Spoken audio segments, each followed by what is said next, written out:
Hello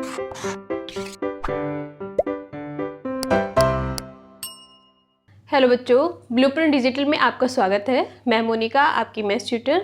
बच्चों, हम पढ़ रहे थे अपना अध्याय नंबर 9, जिसका नाम है समांतर चतुर्भुजों और त्रिभुजों के क्षेत्रफल। बच्चों, इस चैप्टर में अभी तक हमने पढ़ा कि अगर एक ही आधार पर दो समांतर चतुर्भुज हैं और दो समांतर रेखाओं के बीच में वो स्थित है तो उनमें क्या क्या रिलेशन होते हैं, उन पर बेस हमने कुछ प्रमेय सिद्ध करनी सीखी और सवाल भी हल करने सीखे। आज के लेक्चर में बच्चों हम बात करेंगे कि अगर एक ही आधार पर दो त्रिभुज हैं, एक ही आधार और दो समांतर रेखाओं के बीच में अगर त्रिभुज है तो उनमें क्या संबंध होता है। तो आज की वीडियो में हम इसी के बारे में बात करेंगे और कुछ प्रमेय को हल करना सीखेंगे। तो बच्चों, लेक्चर स्टार्ट करने से पहले अगर आप हमारे चैनल पर नए हैं तो चैनल को सब्सक्राइब करें, साथ ही साथ बेल आइकन भी क्लिक करें ताकि आने वाली सारी वीडियोज़ के नोटिफिकेशन आप तक पहुँचते रहे। तो स्टार्ट करते हैं आज का लेक्चर। तो बच्चों, सबसे पहले मैंने ये प्रमेय ली है, ठीक है। ये प्रमेय, इसका हमारे पास कथन है कि एक ही आधार और समान समांतर रेखाओं के बीच स्थित त्रिभुज के क्षेत्रफल बराबर होते हैं। ये हमें दिया हुआ है और हमें इसे सिद्ध करना है। तो सबसे पहले हम क्या करेंगे, जो हमें कथन दिया हुआ है उसके अनुसार हमने डायग्राम बना लिया है। तो डायग्राम में हमने क्या बनाया है, मैंने ये आधार खींचा है BC और ये आधार है और BC AP के समांतर दो रेखा है और इसमें ये त्रिभुज है, त्रिभुज ABC और त्रिभुज PBC। तो मुझे ये सिद्ध करना है कि इस त्रिभुज का क्षेत्रफल, त्रिभुज ABC का क्षेत्रफल बराबर होगा त्रिभुज PBC के क्षेत्रफल के। तो हम वही तरीका करेंगे जो हम प्रमेय में फॉलो करते हैं। सबसे पहले हमें पता है कथन दिया हुआ है तो हमने क्या करा है, सबसे पहले अपना चित्र बना लिया है, फिर हम लिखेंगे जो हमें दिया हुआ है या फिर ज्ञात है। तो सबसे पहले क्या हमें दिया हुआ है, ज्ञात है दो त्रिभुज, त्रिभुज ABC तथा त्रिभुज PBC आधार BC तथा दो समांतर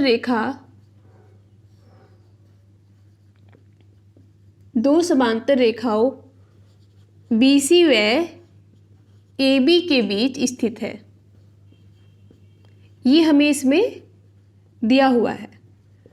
फिर हम लिखेंगे क्या हमें सिद्ध करना है, सिद्ध क्या करना है, तो हमें सिद्ध करना है कि ये जो हमारे पास दो त्रिभुज है उनका क्षेत्रफल आपस में बराबर है। त्रिभुज ABC का क्षेत्रफल, इसे हम इस तरह से लिख देते हैं, बराबर होगा त्रिभुज BPC का क्षेत्रफल के। ये हमें सिद्ध करना है। अब इसमें हम कुछ हमने रचना की है। रचना क्या की है, हमने क्या करा है, AC के समांतर एक रेखा खींची है BD, ये हमने इसके समांतर खींची है। फिर हमने क्या करा है, जो BP है उसके समांतर हमने खींची है QC, ये हमने इसके समांतर खींची है। तो हमने इसमें क्या करा है, रचना की है। रचना में हमने क्या करा है, AC के समांतर DB और PB के समांतर QC, ये हमने खींचा है।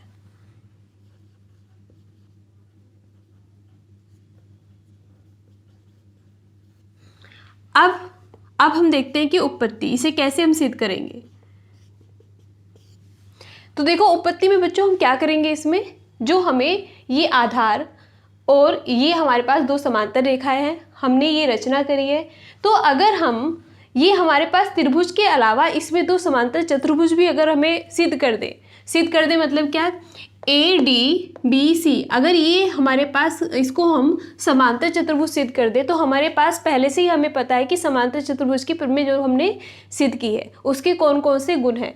तो इसे हम समांतर चतुर्भुज सिद्ध कर दे, दूसरा हम PQC को भी समांतर चतुर्भुज सिद्ध कर दे, तो हमें ये पता है कि अगर कोई समांतर चतुर्भुज है जिसका एक आधार है और दो समांतर रेखाओं के बीच में स्थित है तो उसका जो क्षेत्रफल होता है वो उसमें बने जो त्रिभुज होता है उसके क्षेत्रफल का 2 गुना होता है।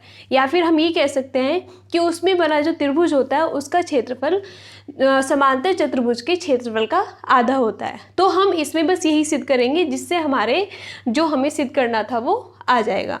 कैसे करेंगे? अब देखो, हमने रचना से लिखा है कि AC जो है वो समांतर है BD के, रचना से। और हमें ये पता है कि BC जो है वो समांतर है DA के, BC समांतर है DA के। ये इसके समांतर है, ये इसके समांतर है।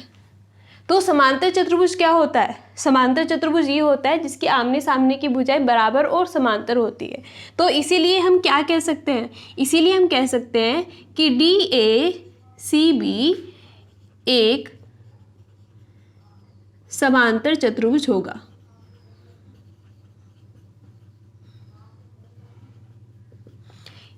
इसीलिए हम क्या कह सकते हैं? हम ये भी कह सकते हैं कि ये जो त्रिभुज है इसका जो क्षेत्रफल है इस समांतर चतुर्भुज के क्षेत्रफल का आधा होगा।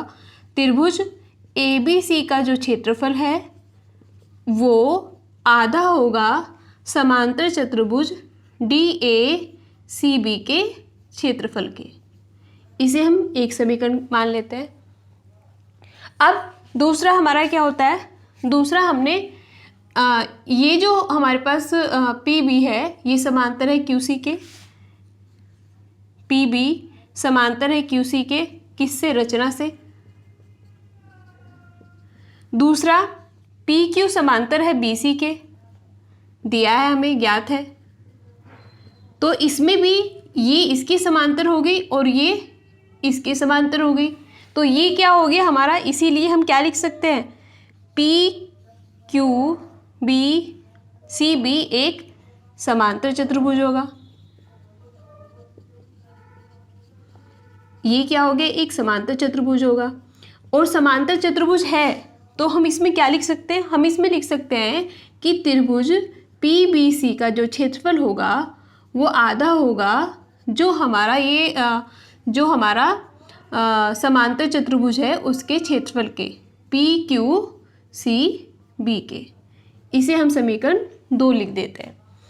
इसके अलावा हमें ये भी पता है बच्चों कि अगर एक ही आधार पर 2 समांतर चतुर्भुज हो, एक ही आधार और 2 समांतर रेखाओं के बीच में 2 समांतर चतुर्भुज हो तो उनके क्षेत्रफल आपस में कैसे होते हैं? बराबर होते हैं। इसीलिए समीकरण 1 और समीकरण 2 से हम क्या लिख सकते हैं कि ये आपस में कैसे होंगे? बराबर होंगे। तो हम इन समांतर चतुर्भुज के क्षेत्रफल को भी आपस में बराबर लिख सकते हैं। और हमें यहाँ इक्वेशन में मिला है कि ये जो समांतर चतुर्भुज का क्षेत्रफल का आधा है वो त्रिभुज के क्षेत्रफल के बराबर है। तो इससे हम क्या लिख सकते हैं? समीकरण 1 व 2 से जो त्रिभुज है ABC उसका क्षेत्रफल बराबर होगा त्रिभुज PBC के। और यही हमें इसमें सिद्ध करना था।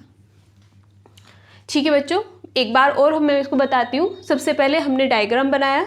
डायग्राम में हमने 2 त्रिभुज बनाए जिसका आधार हमारा BC समान है। जो BC है वो AP के समांतर है। इसके अलावा इसमें हमने रचना की। रचना में हमने AC के समांतर DQ खींचा, DB खींचा और PB के समांतर हमने QC खींचा।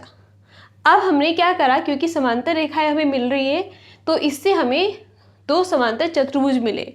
और हमें ये एक में हमने अभी सिद्ध की थी लास्ट लेक्चर में कि अगर एक ही आधार पर 2 समांतर चतुर्भुज हैं और 2 समांतर रेखाओं के बीच में वो स्थित है तो उनके आपस में क्षेत्रफल बराबर होते हैं। एक तो हमने इसमें ये प्रमेय लगाई, दूसरा हमने इसमें ये प्रमेय लगाई कि जो समांतर चतुर्भुज होता है उसमें जो त्रिभुज बनता है, त्रिभुज का जो क्षेत्रफल होता है समांतर चतुर्भुज के क्षेत्रफल का आधा होता है, जो हमने इन 2 समीकरण में लगाई। और इन दोनों समीकरण से जो हमें सिद्ध करना था कि त्रिभुज ABC का क्षेत्रफल बराबर होगा त्रिभुज PBC के क्षेत्रफल के। बच्चों अगली प्रमेय है हमारे पास जिसका कथन है कि किसी त्रिभुज का क्षेत्रफल उसके आधार और संगत शीर्ष लंब के गुणनफल का आधा होता है। मतलब इसमें हमें क्या दिया हुआ है? एक त्रिभुज दिया हुआ है। मान लेते हैं कि हमारे पास एक त्रिभुज है ABC और हमसे कहा है कि इस त्रिभुज ABC का जो क्षेत्रफल होगा वो इसका जो आधार है, आधार BC है, BC और इसका जो शीर्षलंब है, शीर्षलंब AL, इनके गुणनफल के आधे के बराबर होगा, ये हमें इसमें सिद्ध करना है। तो सबसे पहले हमने क्या किया, ये चित्र बना लिया है जो हमारा कथन दिया है उसके अनुसार। अब हम लिखेंगे जो हमें दिया हुआ है, इसमें क्या दिया है या फिर हम लिखेंगे इसमें ज्ञात है, दिया है हमें इसमें त्रिभुज ABC, त्रिभुज ABC हमें इसमें दिया हुआ है, ठीक है। और आधार BC पर शीर्षलंब AL हमें दिया है। सिद्ध क्या करना है हमें इसमें, सिद्ध करना है कि त्रिभुज ABC का जो क्षेत्रफल होगा, त्रिभुज ABC का जो क्षेत्रफल होगा वो बराबर होगा आधार गुना शीर्षलंब BC गुना AL के आधे के, इसका भी 1/2। ये हमें इसमें सिद्ध करना है। अब हमने इसमें क्या किया बच्चों, रचना की है। रचना में हम क्या करेंगे, A तथा C से, A से तथा C से BA के समांतर, BA या AB के, BA तथा BC के समांतर रेखा खींचने पर, या हमने रेखा खींची जो किस पर मिलती है, एक बिंदु D पर मिलती है, जो बिंदु D पर मिलती है।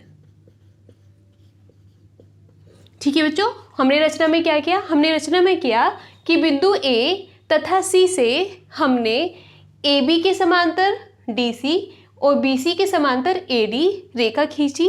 ये जो दोनों रेखाएं हमने खींची ये परस्पर बिंदु D पर मिलती है। अब हम करेंगे इसमें उपपत्ति। उपपत्ति में हमें सिद्ध करना है कि ये जो त्रिभुज है इसका क्षेत्रफल 1/2 है आधार गुना शीर्षलंब के।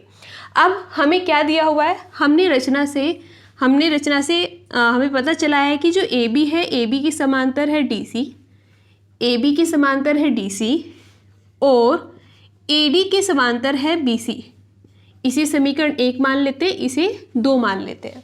तो ये इसके समांतर है, ये इसके समांतर है, तो आमने सामने की भुजें समांतर और बराबर है, तो हम उसे क्या कहेंगे, समांतर चतुर्भुज कहेंगे। तो समीकरण 1 व 2 से ABCD एक समांतर चतुर्भुज होगा, एक समांतर चतुर्भुज है। अब हमें पता है कि समांतर चतुर्भुज है और समांतर चतुर्भुज में ABCD ये एक समांतर चतुर्भुज है जिसमें AC क्या है, विकर्ण है, जिसमें AC एक विकर्ण है और इस विकर्ण से हमें क्या मिल रहे हैं, 2 त्रिभुज मिल रहे हैं। तो समांतर चतुर्भुज में जो समांतर चतुर्भुज का विकर्ण होता है तो विकर्ण समांतर चतुर्भुज को 2 बराबर त्रिभुज में बांटता है। ठीक है, तो इसमें हमें 2 बराबर त्रिभुज कौन कौन से मिले, त्रिभुज ABC बराबर होगा त्रिभुज ADC, 2 बराबर क्षेत्रफल वाले त्रिभुज में वो बांटते हैं। तो ये त्रिभुज और ये त्रिभुज आपस में कैसे हो गए, बराबर हो गए। अब हमने ये भी सिद्ध किया हुआ है बच्चों कि जो समांतर चतुर्भुज होता है उसका क्षेत्रफल क्या होता है। समांतर चतुर्भुज का क्षेत्रफल, कौन सा समांतर चतुर्भुज, ABCD, वो क्या होता है, आधार गुना ऊंचाई, आधार गुना ऊंचाई। या आप इसमें क्या लिख सकते हैं, इस पूरे अगर हम इसमें त्रिभुज ABC का जो क्षेत्रफल निकाले तो वो क्या होगा, पूरे समांतर चतुर्भुज के क्षेत्रफल का आधा होगा। तो इसे हम लिख सकते हैं त्रिभुज ABC का क्षेत्रफल बराबर होगा 1/2 समांतर चतुर्भुज ABCD के क्षेत्रफल के। तो 1/2 इसका जो क्षेत्रफल है वो क्या होगा, आधार गुना ऊंचाई। आधार क्या है इसमें BC और ऊंचाई क्या है इसमें AL, और यही तो हमें इसमें सिद्ध करना था, यही हमें इसमें सिद्ध करना था। हमने क्या किया, इसमें समांतर चतुर्भुज सिद्ध कर दिया। इसे समांतर चतुर्भुज में हमने प्रमेय लगाई। कौन सी प्रमेय, कि समांतर चतुर्भुज का जो विकर्ण होता है वो 2 बराबर त्रिभुजों में समांतर चतुर्भुज को बांटता है। तो ये बराबर ये होगा। अब हमें ये भी पता है कि समांतर चतुर्भुज में जो त्रिभुज होता है उसका क्षेत्रफल समांतर चतुर्भुज के क्षेत्रफल का आधा होता है। तो हमने ये प्रॉपर्टी लगाई। फिर अब समांतर चतुर्भुज का क्षेत्रफल होता क्या है, वो होता है आधार गुना ऊंचाई। तो आधार क्या है इसमें BC और ऊंचाई क्या है AL है। तो त्रिभुज ABC का जो क्षेत्रफल है वो बराबर हो गया है 1/2 आधार गुना शीर्षलंब, जो हमारी AL है शीर्षलंब उसके गुना के। तो यही हमें इसमें बच्चों सिद्ध करना था। बच्चों हमारे पास एक क्वेश्चन है जिसमें हमसे पूछा है कि सिद्ध कीजिए कि त्रिभुज की एक माध्यिका उस त्रिभुज को बराबर क्षेत्रफल वाले 2 त्रिभुजों में बांटती है। तो हमें इसमें क्या करना है, सिद्ध करना है। और सबसे पहले हम क्या करेंगे, इसमें चित्र बनाएंगे। चित्र में हमें एक दिया हुआ है त्रिभुज। तो हमारे पास एक त्रिभुज है ABC, त्रिभुज ABC, और इसमें हमसे कहा है कि इस त्रिभुज की एक माध्यिका है। माध्यिका का मतलब इसका जो ये बिंदु है इससे हम एक रेखा खींचे जो BC को 2 बराबर भाग में बांटे। तो हमने C से लेकर यहाँ पे इसके बिल्कुल मध्य बिंदु को मिलाते हुए इसकी एक माध्यिका खींची। तो ये हमने मान ली ये बिंदु क्या होगा, हमारा D होगा। तो हमें इसमें सिद्ध क्या करना है, हमें इसमें सिद्ध करना है, इसे भी हम प्रमेय की तरह ही हल करेंगे। उसमें हम सबसे पहले लिखेंगे जो हमें दिया है त्रिभुज ABC और उसकी एक माध्यिका AD, ये हमें दिया हुआ है। सिद्ध करना है हमें कि त्रिभुज ABD का क्षेत्रफल बराबर होगा त्रिभुज ADC के क्षेत्रफल के। ये पूरा एक त्रिभुज है ABC, ये इसकी माध्यिका है AD। तो AD जो है वो इन 2 को बराबर भागों में बांटती है, ठीक है। तो त्रिभुज ABD का क्षेत्रफल बराबर होगा त्रिभुज ADC के क्षेत्रफल के। ये हमें इसमें सिद्ध करना है। अब इसमें हम करते हैं रचना। तो रचना में हम क्या करते हैं, A से इस पे हम एक लंब खींच लेते हैं। लंब मतलब जो पूरा 90 डिग्री का कोण बनाए, तो इसे हम मान लेते हैं L। तो रचना में हमने क्या करा, BC पर लंब या शीर्ष लंब AL खींचा। अब हम उत्पत्ति करते हैं, इसकी उत्पत्ति हम इसे सिद्ध करेंगे इसमें कि इनके आपस में जो क्षेत्रफल है वो आपस में बराबर है। अब AD एक क्या है, माध्यिका है। AD एक माध्यिका है, तो इसका मतलब क्या होगा, BD बराबर होगा DC के, क्योंकि माध्यिका ये जो मध्य बिंदु है ये इस पूरी भुजा को 2 बराबर भाग में बांटेगा। तो BD बराबर क्या होगा, DC के होगा। अब ये जो हमारे पास त्रिभुज है, त्रिभुज ADB, इसका अगर हम क्षेत्रफल निकालें, त्रिभुज ABD का क्षेत्रफल वो क्या होगा, 1/2 आधार गुना लंब। ये हमने अभी प्रमेय में हल किया था। 1/2 आधार क्या है यहाँ पे BD और गुना लंब AL। इसी तरह से अगर हम त्रिभुज ADC का क्षेत्रफल निकालें तो वो भी क्या होगा, 1/2 आधार यानी कि DC और लंब मतलब इसका लंब जो होगा इस त्रिभुज के बाहर खींचेगा तो AL। ये समीकरण 1 हुई और ये समीकरण 2 हो गई है, ठीक है। अब ये इसके बराबर है। बराबर कब होगा इसके, आप लिख सकते हैं BD बराबर होता है DC के। तो या तो आप यहाँ पे BD के बराबर DC लिख दो या यहाँ पे DC के बराबर BD लिख दो। तो हम जानते हैं कि BD बराबर है DC के, अतः समीकरण 1 व 2 से हम क्या लिख सकते हैं? हम लिख सकते हैं 1/2 BD गुना AL बराबर होगा 1/2 BD गुना AL। ये दोनों तो आपस में बराबर हो गए। और ये किसके बराबर है? ये त्रिभुज ABD का क्षेत्रफल है और ये ADC का क्षेत्रफल है। अतः त्रिभुज ABD का क्षेत्रफल बराबर होगा त्रिभुज ADC के क्षेत्रफल के, क्योंकि हमने इन दोनों को बराबर सिद्ध कर दिया है। बराबर सिद्ध कैसे करा है? हमने इसमें फॉर्मूला लगाया है कि जो त्रिभुज का क्षेत्रफल होता है वो बराबर होता है 1/2 गुना आधार गुना शीर्ष लंब के। तो इस त्रिभुज में भी हमने वही लगाया और इस त्रिभुज में भी हमने वही लगाया। इसके अलावा इसमें एक और हमारा गुण लगा, वो क्या लगा कि जो माध्यिका होती है उस भुजा को वो 2 बराबर भाग में बांटती है। तो BD बराबर हमारे पास DC होगा। तो हमने इन त्रिभुज के क्षेत्रफल में BD बराबर DC लिख दिया, जिससे हमारे ये दोनों जो क्षेत्रफल है वो आपस में बराबर सिद्ध हो गए हैं।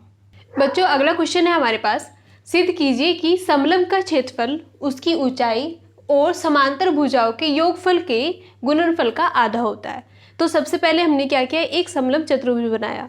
समलंब चतुर्भुज है ABCD। तो हमें इस समलंब चतुर्भुज में ये सिद्ध करना है कि इसका जो क्षेत्रफल होगा वो बराबर होगा इसकी जो दोनों ये समांतर भुजाएं हैं इनके योग के, और इसका योग करके हम गुना कर देंगे इसकी ऊंचाई के और फिर उसका आधा कर देंगे। तो सबसे पहले हमने इसमें चित्र बना लिया। तो हमने इसमें लिखा, सबसे पहले हमें क्या दिया हुआ है? इसमें दिया है एक हमें समलंब दिया हुआ है, इसमें समलंब ABCD। अब हमने क्या करा है? C से AB पर ये ऊंचाई हमने खींच ली है, जो एक लंब है। लंब मतलब यहाँ पे 90 डिग्री का कोण बना रहे हैं। और इसी तरह से A से हमने DC पर एक लंब खींच लिया है AL। तो हमने क्या खींचा है? इतना हम रचना में लिखेंगे। रचना में क्या क्या करा हमने?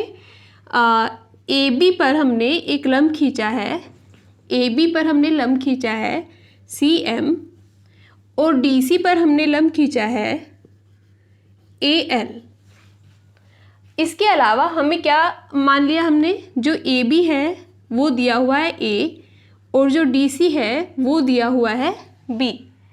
और ये जो हमारे पास लंब है, कौन से लंब? AL बराबर होगा CM बराबर होगा ये H के। इसे हमने H, इसकी ऊंचाई मान लिया है। तो इतना हमें दिया हुआ है। इसके अलावा हमने क्या खींचा है? AC विकर्ण खींचा है। जो हमारा समलंब है उस पर एक विकर्ण खींचा है AC। ये अब ये जो हमारे पास समलंब चतुर्भुज है ABCD, इस पे जो हमने ये विकर्ण खींचा है, तो विकर्ण इसको 2 त्रिभुज में बांट रहा है, 2 बराबर त्रिभुज में बांट रहा है। बच्चों, अगला क्वेश्चन हमें दिया हुआ है, सिद्ध कीजिए कि समलंब का क्षेत्रफल, उसकी ऊंचाई और समांतर भुजाओं के योगफल के गुणनफल का आधा होता है। तो सबसे पहले हमने एक समलंब चतुर्भुज बनाया ABCD, जिसमें AB जो है वो DC के समांतर है। हमें इसमें सिद्ध करना है कि ये जो हमारे पास समलंब चतुर्भुज है ABCD, इसका जो क्षेत्रफल होगा, लिख देते हैं। सिद्ध क्या करना है हमें? इसमें सिद्ध करना है कि समलंब चतुर्भुज ABCD का जो क्षेत्रफल है वो बराबर होगा इसकी जो समांतर भुजाएं हैं, समांतर भुजाएं यानी कि AB और DC। तो AB और DC के योगफल के और गुना ऊंचाई और उसका भी क्या? आधा। अब हमने इसमें मान लिया है कि जो AB है वो A है और जो DC है वो B है। तो हमें ये सिद्ध करना है कि 1/2 A + B गुना H, इसके बराबर इसका क्षेत्रफल होगा। तो सबसे पहले हमने क्या किया? बस इसमें ABCD एक समलंब खींच लिया। अब इसमें हमने कुछ रचना की। हमने रचना क्या की है? इसमें हमने रचना की है, जो AB है, AB पर एक लंब हमने खींचा CM, AB पर हमने CM लंब खींचा। इसी तरह से DC पर हमने एक लंब खींचा AL, DC पर हमने लंब खींचा AL, और इसमें जो CM है वो AL के बराबर है और उसे हमने H मान लिया है, जो कि इस समलंब की क्या है, ऊंचाई है। इसके अलावा AC हमने विकर्ण खींच लिया है, AC विकर्ण खींचा। अब जो समलंब चतुर्भुज है उसका जो विकर्ण है समलंब चतुर्भुज को दो बराबर भागों में बांटता है या दो बराबर त्रिभुज में डिवाइड करता है, जिनके आपस में क्षेत्रफल कैसे होंगे, बराबर होंगे। तो ये ABCD जो समलंब है इसमें जो विकर्ण है AC, ये इसे दो त्रिभुजों में बांट रहा है। कौन सा त्रिभुज, ACD और ABC। अब हम क्या करेंगे, इन दोनों त्रिभुज का जो क्षेत्रफल है वो लिखेंगे। तो त्रिभुज ABC का जो क्षेत्रफल है वो क्या होगा, त्रिभुज का क्षेत्रफल क्या होता है, 1/2 आधार गुना लंब। तो 1/2 आधार क्या होगा इसका, AB, और लंब क्या होगा इसका, ये जो CM है। तो 1/2 आधार, आधार क्या है इसमें, AM A है और जो CM है वो H है। इसे समीकरण 1 मान लेंगे। इसी तरह से दूसरा त्रिभुज है हमारे पास ADC, इसका क्षेत्रफल भी वही होगा 1/2 आधार। अब इसके लिए आधार क्या है, DC, और लंब क्या है इसके लिए, AL। तो 1/2, अब DC कितना है हमें, B, और AL कितना है, H। ये हमने ये क्षेत्रफल भी निकाल लिया और ये भी निकाल लिया, लेकिन हमें निकालना है पूरे समलंब का क्षेत्रफल। तो पूरे समलंब का क्षेत्रफल क्या होगा, ये क्षेत्रफल प्लस ये क्षेत्रफल, यानी कि हम इन दोनों को अगर जोड़ लेंगे तो हमारे पास पूरा जो समलंब है उसका क्षेत्रफल निकल जाएगा। तो समलंब ABCD का क्षेत्रफल बराबर क्या होगा, त्रिभुज ABC के क्षेत्रफल प्लस त्रिभुज ADC का क्षेत्रफल, इन दोनों क्षेत्रफल के प्लस के बराबर होगा। अब समीकरण 1 और 2 से आप लिख सकते हैं ये प्लस ये, तो ये बराबर होगा 1/2 A Guna H plus 1/2 B Guna H। इसमें से हम 1/2 कॉमन ले लेंगे और H कॉमन लेंगे, तो अंदर क्या बचेगा, A प्लस B। और यही हमें सिद्ध करना था कि समलंब ABCD का जो क्षेत्रफल होगा वो बराबर होगा किसके, जो उसकी समांतर भुजाएं हैं उनके योग के और उसकी ऊंचाई के गुणनफल के आधे के बराबर होगा। तो 1/2 A plus B Guna H। A और B क्या है हमारा, जो समांतर भुजाएं हैं उनका योग है। H इसमें जो ये समलंब है इसकी ऊंचाई है। बच्चों एक और क्वेश्चन है हमारे पास जिसमें हमें सिद्ध करना है कि समबाहु त्रिभुज का जो क्षेत्रफल होगा वो होता है √3/4 E² होता है, जिसमें A जो है वो त्रिभुज की भुजा है। तो सबसे पहले हमें पता होना चाहिए कि समबाहु त्रिभुज क्या होता है। तो हमने जब त्रिभुज के बारे में पढ़ा था बच्चों, तो मैंने उसमें बताया था त्रिभुज का वर्गीकरण कोण के आधार पर और भुजा के आधार पर। तो भुजा के आधार पर हमने पढ़ा था कि अगर कोई त्रिभुज है जिसकी तीनों भुजाएं बराबर हो तो उसे हम समबाहु त्रिभुज कहते हैं। अगर दो भुजाएं बराबर है तो उसे हम समद्विबाहु त्रिभुज कहते हैं। अगर तीनों भुजाएं अलग अलग है, एक भी भुजा बराबर नहीं है, तो उसे हम विषमबाहु त्रिभुज कहते हैं। तो ये कैसा है, हमारे पास समबाहु त्रिभुज है, यानी कि इसकी तीनों भुजाएं कैसी होंगी, बराबर होगी। तो सबसे पहले मैंने एक यहाँ पे त्रिभुज खींचा, त्रिभुज ABC, जिसमें तीनों भुजाएं बराबर है। तो इसे भी मैंने मान लिया कि ये A है, तो ये भी A होगी और ये भी A होगी। इसमें मैंने एक रचना कर ली, इसमें मैंने ये एक लंब खींच लिया, ठीक है, D, और लंब इस तरह से खींचा है कि जो BD है वो बराबर होगा DC के। यानी कि अगर ये पूरा A है, ये पूरा A है, तो BD कितना होगा, A/2, और DC कितना होगा, 1/2 होगा। ये पूरा कितना है, A है। तो इतनी हमने इसमें रचना कर ली। अब हमें इसका क्या निकालना, क्षेत्रफल निकालना है। तो सबसे पहले हम इसे ऐसे लिखेंगे जो हमें दिया हुआ है। इसमें हमें दिया हुआ है कि एक समबाहु त्रिभुज है ABC, जिसकी प्रत्येक भुजा क्या है, A है। फिर हमने रचना हम लिख देंगे कि हमने A से एक लंब खींचा AD, जो BC को दो बराबर भाग में बांटता है। तो उपपत्ति में हम कैसे लिखेंगे, जो AD है वो परपेंडिकुलर है, लंब है BC पर, और इसके अलावा जो BD है वो बराबर है DC के। अब जो AB है वो बराबर क्या होगा, 1/2 BD के या 1/2 DC के, ये आपस में बराबर होगा। सॉरी, ये दोनों जो है इसके प्लस के बराबर होगा, या हम इसे क्या लिख सकते हैं, BD बराबर DC। अब ये पूरा AB जो A है ये कितना होगा, ये इसका AB का आधा होगा, ये कितना होगा, ये दोनों इसके आधे होंगे, यानी कि हम लिख सकते हैं A/2। तो BD भी हमारे पास A/2 है और DC भी हमारे पास A/2 है। अब इसके अलावा जो त्रिभुज है, त्रिभुज का क्षेत्रफल क्या होगा, जो हमारे पास ये त्रिभुज है, ये लंब है तो ये 90 डिग्री है, 90 डिग्री है तो ये क्या होगा हमारे पास, समकोण त्रिभुज होगा। समकोण त्रिभुज या तो हम इसे ले लेंगे या इसे ले लेंगे, दोनों से ही हमारे पास जो हमें सिद्ध करना है वो निकल जाएगा। तो समकोण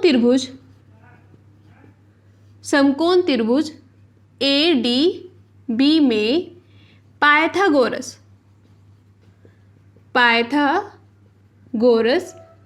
प्रमेय लगाने पर, अब पाइथागोरस प्रमेय क्या होती है इसके बारे में भी हमने पढ़ा है। अगर हमारे पास कोई त्रिभुज समकोण त्रिभुज है, समकोण त्रिभुज मतलब जिसमें दो भुजाएं एक दूसरे पर लंबवत होती है, मतलब 90 डिग्री का कोण बनाती है, तो उसमें हम पाइथागोरस प्रमेय लगाते हैं। कैसे, जैसे ये हमारे पास एक क्या है, समकोण त्रिभुज है, तो ये आधार होगा, ये लंब होगा और ये विकर्ण होगा, कर्ण होगा, सॉरी ये क्या होगा, कर्ण होगा। तो पाइथागोरस क्या होती है, पाइथागोरस में कर्ण का स्क्वायर बराबर होगा आधार का स्क्वायर प्लस लंब का स्क्वायर। तो अब हमारे पास ये त्रिभुज है ADB, तो इसमें हमारे कर्ण क्या है, AB कर्ण है, एक भुजा ये है एक ये है, इसमें हम कोई सा भी आधार कोई सा भी लंब ले सकते हैं। तो इसमें जब हम पाइथागोरस लगाएंगे तो ये होगा AB स्क्वायर बराबर BD square plus AD square होगा। अब इसमें हमें AD तो पता नहीं है तो हम AD को एक तरफ ले जाते हैं, तो AD स्क्वायर बराबर क्या होगा, AB square minus BD square. AB कितना है, A, यानी कि A का स्क्वायर, BD कितना है, A/2 का स्क्वायर, तो ये हो जाएगा A square minus A square बटे 4। तो ये 4 किस में गुणा करेंगे तो ये कितना हो जाएगा, 3A स्क्वायर बटे 4। तो ये AD स्क्वायर बराबर आया, तो AD कितना होगा, 3/4 A स्क्वायर का अंडर रूट, तो ये हो जाएगा √3/2 A, अंडर रूट से बाहर लेंगे तो A स्क्वायर A में हो जाएगा। तो AD हमारे पास ये आ गया है। अब हमें पता है कि जो त्रिभुज होता है उसका क्षेत्रफल क्या होता है, त्रिभुज का क्षेत्रफल होता है 1/2 आधार गुना लंब। तो इस पूरे त्रिभुज का क्षेत्रफल, त्रिभुज ABC का क्षेत्रफल बराबर होगा 1/2 आधार गुना लंब। तो 1/2 आधार कितना है यहाँ पे पूरा BC यानी कि A, और लंब कितना है AD, और AD हमने अभी निकाला है यानी कि √3/2 A। जब इसे हम हल करेंगे तो A की गुना A में करेंगे A स्क्वायर हो जाएगा, तो ये हो जाएगा √3 A स्क्वायर बटे 2 दूनी 4। यही हमें इसमें सिद्ध करना था कि जो ये हमारे पास समबाहु त्रिभुज है इसका जो क्षेत्रफल है वो √3/4 A स्क्वायर होता है। A क्या है, इसमें समबाहु त्रिभुज की भुजा है। बच्चों, आज के लेक्चर में जो भी हमने प्रमेय और सवाल किए उससे हमारे पास कुछ रिजल्ट निकल के आए, जैसे कि समबाहु त्रिभुज का क्षेत्रफल क्या होता है, 1/3/4 A स्क्वायर, जहाँ A उस समबाहु त्रिभुज की क्या होगी, भुजा होगी। तो जैसे हमारे पास कोई भी समबाहु त्रिभुज दिया हुआ है उसकी भुजा दे दी है जैसे कि 4 सेंटीमीटर, तो A की जगह आप 4 रख देंगे, 4 का स्क्वायर, इसे हल कर देंगे तो उसका क्षेत्रफल निकल जाएगा। तो आप इसे डायरेक्ट यूज़ करके समबाहु त्रिभुज का क्या निकाल सकते हो, क्षेत्रफल निकाल सकते हो।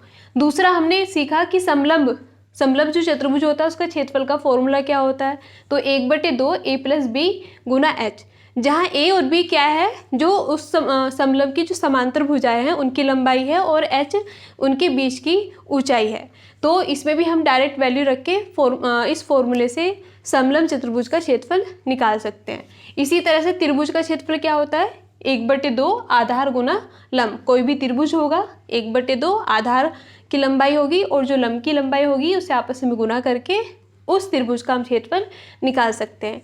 इसके अलावा हमने सीखा कि अगर एक ही आधार पर दो त्रिभुज हो, अगर एक ही आधार पर दो त्रिभुज हो और दो समांतर रेखाओं के बीच में वो स्थित हो तो उनके क्षेत्रफल आपस में कैसे होते हैं, बराबर होते हैं। और यही प्रॉपर्टी हमने समांतर चतुर्भुज के बारे में भी सीखी। तो बच्चों इस लेक्चर में हम इतना ही करते हैं। नेक्स्ट लेक्चर में हम अपना नया चैप्टर स्टार्ट करेंगे। वीडियो पसंद आए तो लाइक करें, दोस्तों के साथ शेयर करें।